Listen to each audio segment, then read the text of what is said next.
네, 우울증 이야기 2부 본격적으로 시작해 보도록 하겠습니다. 1부에서는 우울증이 어떤 모습으로 나타나는지 알아봤으니까 이제 이 병이 왜 생기는지에 대해서 알아봐야겠죠. 자, 우울증 왜 생기는 걸까요? 네, 우울증에 대해서 연구가 계속되면서 점차 생물학적 원인들이 밝혀지고 있죠. 그 중에 대표적인 게 뇌의 감정 조절을 하는 부분이 있는데 그 부분에 신경 전달 물질이 이 균형이 무너진 게 중요한 원인이라고 합니다. 지난 방송에서도 언급을 했었던 건데 이참에 좀 다시 한번 개념을 정리해 볼게요. 그 신경 전달 물질이라고 하는 건 신경 세포 사이에서 신호를 연결해주는 역할을 하는 물질이에요. 이렇게 그림으로 보여드리면 좀 쉬울 텐데 신경 세포는 전선처럼 막 길게 이쪽 저쪽 막 뻗어 있어서 다음 세포로 연결이 되거든요. 실제로 전기가 흘러서 어떤 신호를 전달을 하는데 그 시냅스라고 하는 세포와 세포 사이 공간에서는 직접 전기가 흐를 수가 없어요. 그래서 요거를 도와주는 게 신경 전달 물질. 이게 이동을 하면서 다음 세포로 전기 신호가 이어지도록 하는 역할을 해요. 그 중에 대표적인 게 세로토닌, 도파민, 노르에피네프린, 아세틸콜린 같은 것들이 있습니다. 우울증에서는 이 중에서 특히 세로토닌이 감정 조절을 하는 부분에서 부족해진다는 게 밝혀졌어요. 네, 어려운 이야기 전문가 허경 선생님 말씀 잘 들었습니다. 이 정도면 쉽지 않나요? 네. 저희 청취자분들 수준이 있으신데. 네, 간단하게 설명드린다면은 우울증은 뇌에서 세로토닌이 부족해서 생기는 질환입니다. 이렇게 얘기하면 더 기억하기 쉽지 않으실까요? 아무래도 좀 저희 청취자분들 수준을 너무 무시한 것 같아요, 김지웅 선생님이. 맞아요. 네, 저희 청취자분들 수준 높잖아요. 아시는 거 실제로 많으시기도 하고 저희한테 기대하는 것도 좀 어느 정도 전문적인 이야기를 원하시니까. 맞아요. 어쨌든 김지훈 선생님이 나빴네요. 예, 제가 나쁜 사람입니다. 네, 어쨌든 얘기 나온 김에 그 세로토닌에 대해서 조금 더 얘기를 해볼게요. 이게 워낙에 요즘에도 TV나 언론에서 많이 다뤄져서 우울증이라는 병이 세로토닌이 부족해서 생긴다라고 하는 건 널리 알려져 있어요. 그래서 이제 외래에 오시는 분들 중에도 이 세로토닌 영양제 같은 것들을 외국에서 직구해서 드시는 분들도 많이 있고요. 그리고 이 세로토닌이 트립토판이라고 하는 이 물질에서부터 만들어진다고 해서 그게 많이 들어있는 바나나나 우유 같은 것들을 일부러 많이 드시기도 하고요. 그래서 술 마시고 바나나 우유 마시면 기분이 좋아지는 거였구나. 말하면서도 참 부끄럽다 그래. 다들 할 말을 잃었네요. 와, 근데 솔직히 사우나하고 바나나 우유 마시면 기분 진짜 좋긴 하죠. 그렇죠. 다들 인정하는 부분이죠. 맞아요. 바보 2명과 저희가 같이 방송을 진행하고 있는 중입니다. 네, 여기서 확실하게 말씀드리면 우울증 환자분들한테 세로토닌이 부족하다고 하는 건 단순하게 트립토판 섭취가 부족해서가 절대 아니고요. 그러니까 우울증 있다고 굳이 저 두 바보분들처럼 바나나나 우유 같은 거 일부러 많이 챙겨 드실 필요는 없다고 말씀드려야겠습니다. 네. 뭐든지 열심히 드시는 게 중요합니다. 일단 감정 조절에는 이 세로토닌이 영향이 많지만 교영이가 말했던 도파민이나 노르에피네프린도 우울증에서 중요한 역할을 해요. 일단 도파민은 이전에 ADHD 편에서도 이야기를 했던 것 같은데 뇌 전두엽 부위에서 인지 기능이나 집중력을 발휘하는 데 중요한 역할을 하고 또 무언가 하고 싶은 의욕을 발생시키는 데도 필요합니다. 그래서 우울증에서 특히 도파민이 부족해지면 의욕이 없어지고 집중력도 떨어지는 현상이 발생하게 되죠. 아까 이야기한 것처럼 기억력이 없어졌다, 건망증이 생겼다 이렇게 이야기하시는 경우도 이것 때문일 것 같아요. 네, 그리고 노르에피네프린 이 물질은 주로 불안 같은 증상에 영향을 줍니다. 저희가 공황장애 파트에서 자율신경계의 불균형이라는 이야기를 잠깐 언급했었는데요. 이 노르에피네프린은 특히 자율신경계와 관련이 깊은 신경전달 물질이에요. 이 물질에 문제가 생기게 되면은 몇 가지 과정을 거쳐서 불안, 초조한 그런 증상이 나타나게 됩니다. 이렇게 저희가 세로토닌, 도파민, 그리고 노르에피네프린 이 각각에 대한 이야기를 해봤는데 사실 아주 정확한 내용은 아니기는 해요. 조금 더 깊이 들어가 보면은 단순히 세로토닌이 부족하다, 아니다 이런 것이 아니라 뇌의 특정 부위에서는 부족하고 또 어떤 부위에서는 되려 과잉한 상태이기도 하고 물질마다 이런 차이가 있고요. 또 물질에 따라서 수용체가 다양하게 존재하기 때문에 실제로는 훨씬 더 복잡한 작용들이 일어나지만 사실 이런 것까지 알고 싶지는 않으시겠죠. 예. 그래서 지금까지 이야기한 게 전반적인 우울증의 생물학적인 원인이라고 보시면 될 것 같습니다. 네. 거기다가 한 가지만 더 말씀드리면 지금까지 이야기한 그 눈에 보이지 않는 호르몬 변화 말고도요. 최근에는 영상 기법들이 이렇게 많이 발전하다 보니까 예전에는 몰랐던 우울증에서 나타나는 뇌의 변화들을 이렇게 계속해서 밝혀내고 있어요. 그냥 MRI가 아니고 단순 MRI가 아닌 그 뇌의 활성도를 보여주는 기능성 MRI, fMRI라고 하는데요. 이런 걸나 아니면은 PET-CT 그런 것들을 이용해서 우울증 환자분들의 뇌의 활성도가 일반인들에 비해서 특정 부분들에서 더 저하되어 있다.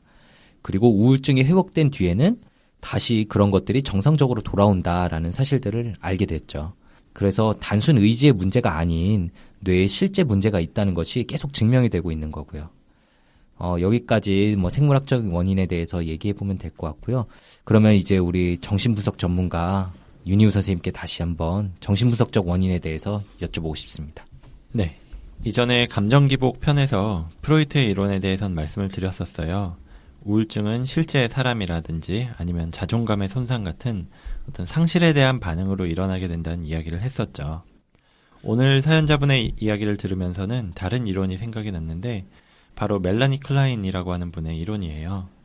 이분이 우울증이 생기게 되는 과정에 재밌는 관점을 도입하셨습니다.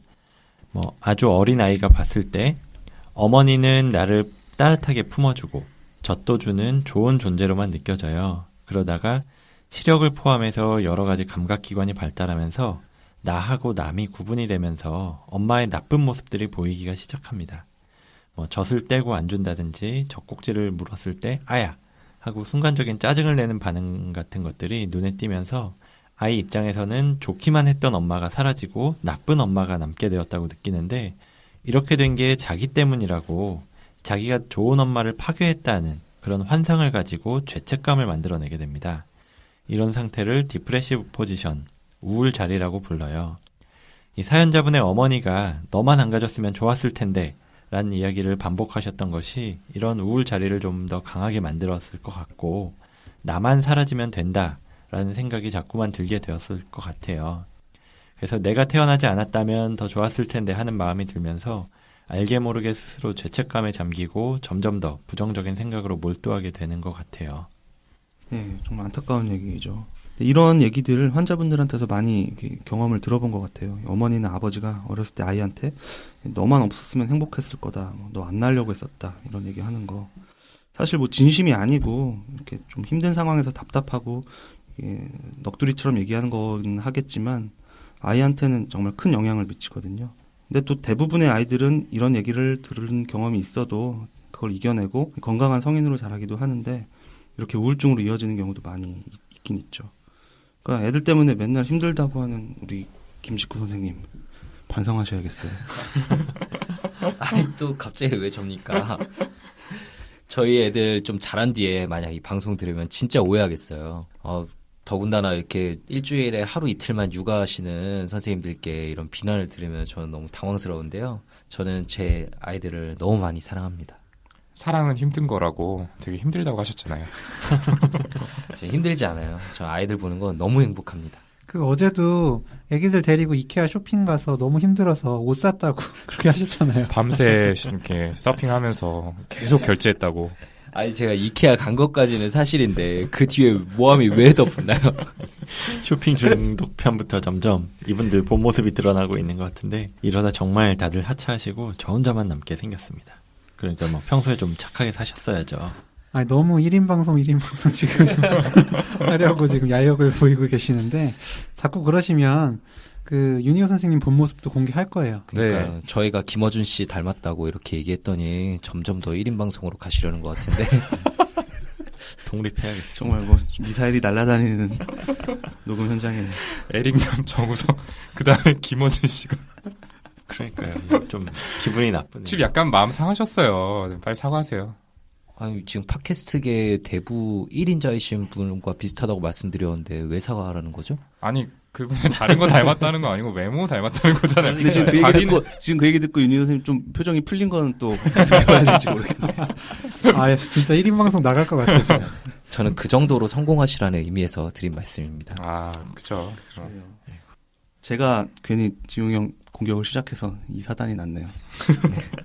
좀 우울한 사연 얘기하고 있다가 저희 이렇게 너무 사담으로 빠지면 안 될 것 같아요. 예. 네, 이제 네, 그만 집중하죠. 싸우고 네. 다시 사연으로 좀 돌아오죠. 자, 이제 윤희 선생님이 좀 어려운 이야기일 수도 있는데 이 멜라니 클라인이라는 분석가의 이론을 가지고 사연자분의 마음이 우울하게 된 과정을 얘기를 해주셨습니다. 마지막으로 한 가지 더 우울증의 중요한 원인을 찾아보자면 그냥 사회경제적인 원인이 있어요. 쉽게 말해서 그냥 외부 현실의 문제죠. 이제 사연에서도 잘 드러났지만 사연자분도 어렵게 운영하던 회사가 사장님이 자살하는 사건이 일어나고 그 뒤로 소송도 걸리고 유가족들에게는 비난을 받고 또 경제적으로 어려워지면서 인생이 쓰나미에 휩쓸려 들어갔다라고 이야기를 하셨잖아요. 참 이런 얘기를 들으면은 또 안타까운 마음이 많이 듭니다. 맞아요. 이런 분들 이제 그 진료실에서 만나 뵙게 되면 전 드리는 말씀이 사실 제가 그쪽 입장이더라도 우울한 게 당연하다. 지금 상황에서 어떻게 기분이 좋을 수 있겠냐. 예, 그렇게 말씀을 드리거든요. 좀 약간 그 우울증에 취약할 수 있는 그런 걸 타고나신 분들은 이런 힘든 과정에서 남들보다 아무래도 더 우울증에 잘 걸릴 수 있겠죠. 그 이분처럼 정말 극적인 경우도 있고 아니면 그리고 보다 좀 일상적인 경험들도 많이 있어요. 뭐 직장에서 상사나 동료 그리고 심지어 후배한테 치여서 스트레스를 받으시는 분들도 계시고 뭐 일하면서 상대하는 고객 때문에도 그 힘들어하시는 분도 있고 일 자체의 양 때문에 또 그렇기도 하고요. 이런 직장 문제 때문에 힘들어하시기도 하고 아니면 또 경제적인 문제도 상당히 영향이 크죠. 뭐 거기에 더해서 뭐 가족이나 친구 사이의 문제 그리고 또 뭐 학생들은 공부, 성적, 입시 정말 이런 많은 어려움들이 정말 끝없이 있는 것 같아요. 그러다 보면 정말 지치기도 하고 더 이상 일을 할 힘 자체가 없어지기도 하고요.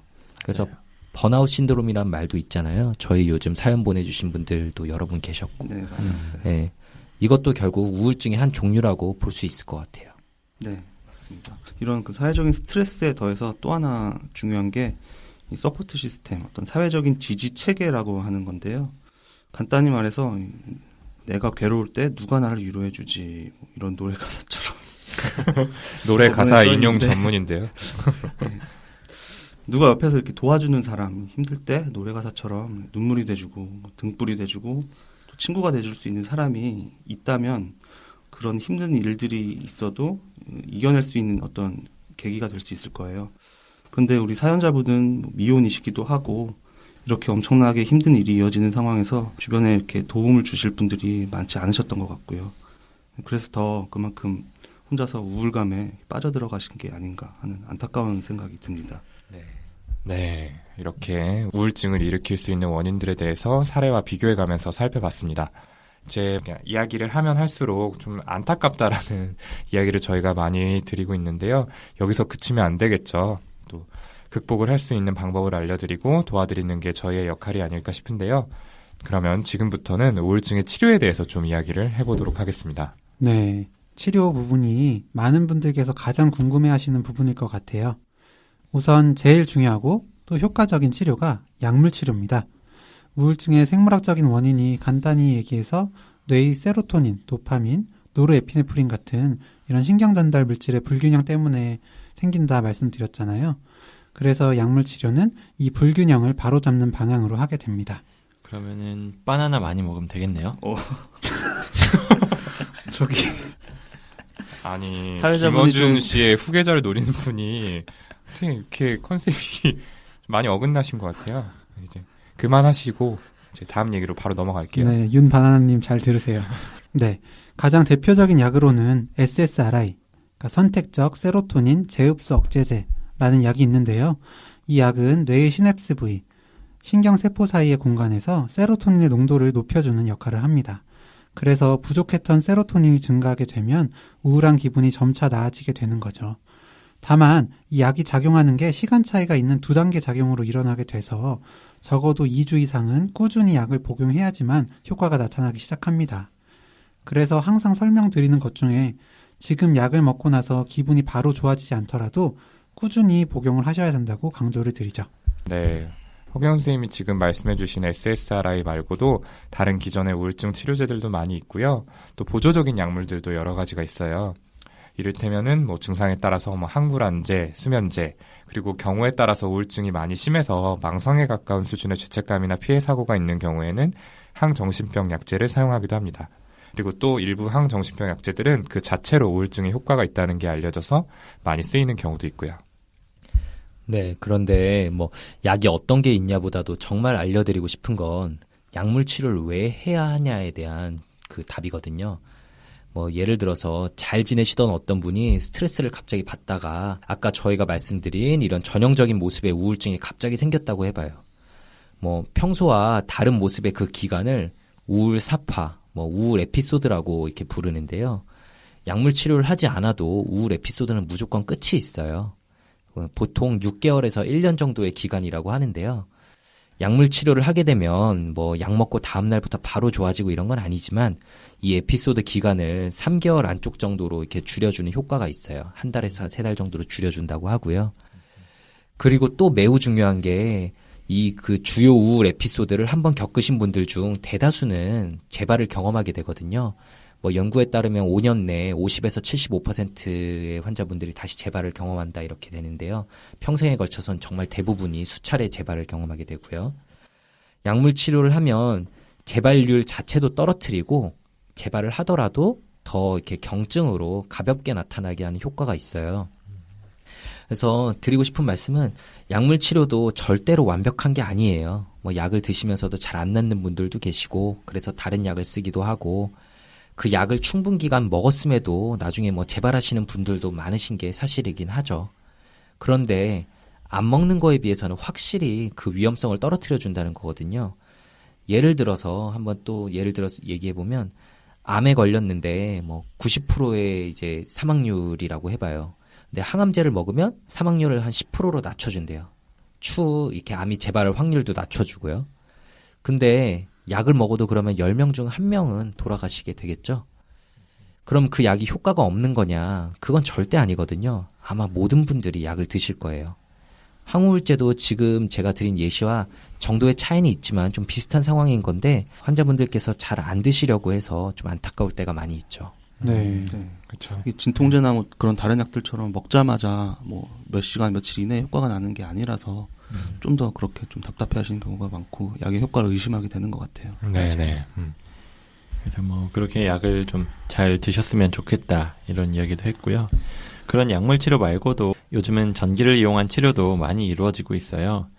제대로 된 약물들이 개발되기 전부터 시작이 된 뭐 전기 경련 치료라는 것도 있었고요. 실제로 이건 당시에도 그렇고 지금도 약물 치료로 효과를 보지 못하는 심한 우울증 경우에는 상당히 효과적인 치료긴 해요. 근데 이게 감정을 조절하는 부위만 국소적으로 자극을 하지 못하다 보니까 두통이나 기억력 저하 같은 부작용들도 많이 있긴 하고요. 그래서 개발이 된 게 우울증에서 특징적으로 활성이 저하된 뇌 영역에 자극을 주는 RTMS라는 치료 방법이나 아니면 그것보다도 좀 더 간편해진 TDCS라는 방법도 개발이 되었습니다. 이런 것들은 지금까지 연구 결과를 보면 우울증에서 약물 치료하고 비슷한 정도의 효과가 있다고 하기도 하고 아니면 실제로 약물 치료로 도움받지 못한 분들 중에서 이런 방법을 통해서 좋아지는 분들도 있다고 하고요. 네. 역시 직접 해보셔서 그런지 자신 있게 말씀을 해주시는데요. 우리 전직 교수님의 설명 잘 들어봤습니다. 그리고 이런 생물학적인 치료 외에도 또 심리치료들이 여러 가지 종류가 있어요. 가장 많이 알려진 거는 인지치료라고 하는 게 있는데요. 이전 방송에서 저희가 여러 차례 언급해 드렸던 내용이기도 합니다. 우울증의 특징적인 증상이 부정적 사고라고 저희가 말씀을 드렸는데요. 그런데 이 앨런 백이라는 사람이 부정적 사고를 잘 관찰해 보면은 크게 3가지로 압축이 된다는 이야기를 했어요. 하나는 자기 자신에 대해서, 그리고 두 번째로 자신의 경험에 대해서, 마지막으로 미래에 대해서 이렇게 부정적으로 생각을 하는 경향이 있다고 합니다. 이런 인지 왜곡을 교정을 하면은 우울 증상이 좋아진다라고 하는 이론인데요. 조금 이야기가 어려울 수도 있을 것 같아서 저희가 그 허규영 교수님 진료실에 찾아온 우울증 환자분의 인지 치료 장면을 좀 상황극을 통해서 어떤 치료 방법인지 좀 이런 것들을 좀 살짝 보여드리도록 하겠습니다.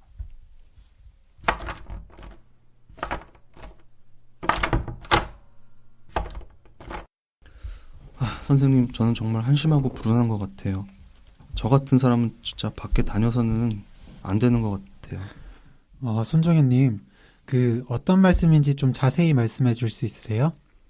어제 운전하다가 정말 태어나서 처음으로 앞에 차를 들이박았거든요. 크게 다친 사람이 없기는 한데 저희 5명이나 타고 있어서 보험 처리가 되긴 하는데 차 수리비에다가 보험료 할증도 엄청나겠죠.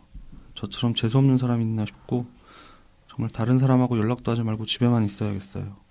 밖에만 나가면 이렇게 안 좋은 일이 생기니까. 아, 그런 일이 있으셨군요. 손정현님 몸은 좀 괜찮으세요? 네네, 몸은 뭐 괜찮은 것 같아요. 예. 그래도 크게 다치진 않으셔서 다행입니다. 다행은요, 무슨 차라리 사고로 죽어버렸으면 이런 걱정도 안 할 텐데 지금은 그냥 완전히 망한 거예요. 예, 손정현님이 이제 차 사고가 나서 많이 당황하신 것 같네요. 근데 좀 차분히 생각을 해봤으면 좋겠어요. 뭐를 생각해 보면 될까요? 그러니까 물론 교통사고가 난 것 자체는 굉장히 나쁜 일이죠. 근데 손정현님은 완전히 망했다고 이렇게 말씀을 하시는데 사실 또 보면은 아무도 이 사고로 크게 다친 사람은 없잖아요. 그것만으로도 완전히 망한 건 아니지 않나요? 그건 그렇긴 한데 일단 보험료 할증이 붙을 거고요. 차 수리비도 들고 저 안 그래도 요즘에 돈도 없는데 괜히 좀 돈 벌어보겠다고 밖에 나다니다가 이렇게 피해나 끼치고 집에 가만히 숨만 쉬고 있어야겠어요 정말. 근데 교통사고는 이번이 평생 처음이라고 하지 않으셨나요? 그렇긴 한데 이제 사고를 한번 쳤으니까 다음에 밖에 나가면 또 사고 낼 것 같고. 또 낼 것 같다는 생각이 드신다는 거죠. 그러면 손정현 님이 생각하셨을 때 다시 밖에 나가면 사고가 날 가능성이 좀 얼마나 될까요?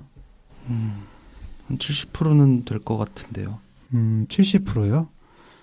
손정현 님 그럼 지금 얼마나 좀 운전해 오셨죠? 저 한 10년은 했어요. 10년. 그럼 그동안 정말 많이 운전을 해왔는데 이번에 처음 한번 교통사고를 낸 거잖아요. 네. 그런데도 지금 다시 한번 생각을 해보시죠. 그래도 지금 70%라는 생각에 변함이 없으신가요? 그렇기도 한 것 같네요. 좀 근거가 없어 보이긴 하는 것 같아요. 방금 사례에서 보셨듯이 일반적인 상황에서는 이해가 되지 않을 정도로 극단적으로 부정적인 결과를 예측하는 게 우울증 환자분들의 사고의 한 가지 특징입니다. 가벼운 사고를 냈다고 남들한테 엄청난 피해를 끼칠 거고 집에서 숨만 쉬어야겠다는 생각은 좀 비약에 가깝죠. 이처럼 우울증 환자분들의 생각 사이에 있는 오류를 찾아내고 또 교정함으로써 궁극적으로는 우울증을 회복하게 하는 방법이 인지치료가 되겠습니다. 이외에도 집단치료 그리고 또 명상을 이용한 마음챙김 기법 이런 것들처럼 다양한 심리치료가 또 존재하기도 하죠. 이제 여기까지 이제 우울증의 치료까지 저희가 알아봤고요. 오늘 우울증에 대해서 쭉 이야기를 나눠봤습니다. 이제 이 시간 마무리하려고 하는데 마지막으로 이 시간 좀 어땠는지 선생님 한 분의 소감만 좀 들어볼게요. 김지훈 선생님 말씀해 주실래요?